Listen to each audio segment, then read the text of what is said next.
आज दरअसल प्रधानमंत्री को माफी दिवस मनाना चाहिए। पिछले 9 साल जिनका लेखा जोखा अभी जयराम रमेश जी ने आपके सामने रखा, उस लेखा जोखा को अगर आप देखते हैं तो आज सिर्फ और सिर्फ मिच्छामी दुक्कड़म कहना चाहिए प्रधानमंत्री को। इसके अलावा और 2 शब्द के अलावा तीसरा नहीं बोलना चाहिए। प्रत्येक हिंदुस्तानी से, प्रत्येक भारतीय से जिसके साथ विश्वासघात हुआ, उससे वो माफी मांगे।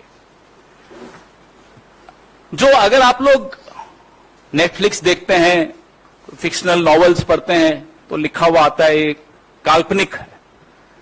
पिछले 9 साल में जितनी बातें इन्होंने की, अपने मैनिफेस्टोज में की, अपने वादों में की, अपने भाषणों में की, अपने मन की बात में की, तमाम बातें काल्पनिक थी।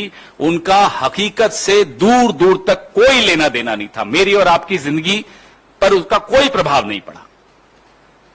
तो इसलिए हम उनसे मांग कर रहे हैं कि आप, जब हम आपसे पिछले 9 साल का हिसाब मांगते हैं तो आप अब 900 साल पीछे मत ले जाइए इतिहास में कि 900 साल पहले ये हुआ था, 800 साल पहले ये हुआ था, 700 साल पहले। किसी को कोई रुचि नहीं।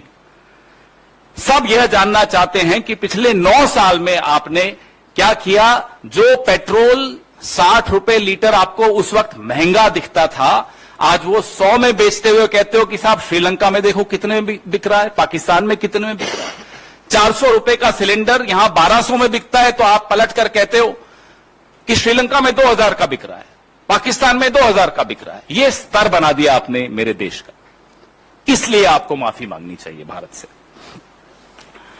किसानों की आय पर जयराम रमेश जी ने एक सवाल पूछा, दुगनी छोड़ दीजिए। अब तो किसान कहते हैं जो उस वक्त थी ना, बस उतनी भर हमें मिल जाए वापस तो वही बड़ी कृपा होगी। उतनी भी नहीं छोड़ी जो 2014 से पहले मिलती थी। आप दुगनी की बात करते हैं। इसलिए हम कहते हैं कि काल्पनिक है आपकी हर बात। कोरोना काल में हम सबने त्रासदियां देखी, ऑक्सीजन नहीं।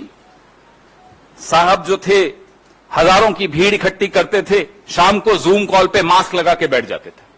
यह असलियत है इस सरकार की। असली चेहरा कुछ और जब वक्त आता है तो मुखौटा। तो मुखौटे और चेहरे का जो द्वंद्व है, पिछले 9 साल में वही इस देश ने देखा, कुछ नया नहीं देखा। हम फिर से मांग करते हैं कि आज से लेकर 31 मई तक जितने भी आयोजन करें, माफी जरूर मांगे इस देश से विश्वासघात के लिए जो इस देश के साथ पिछले 9 साल में हुआ है।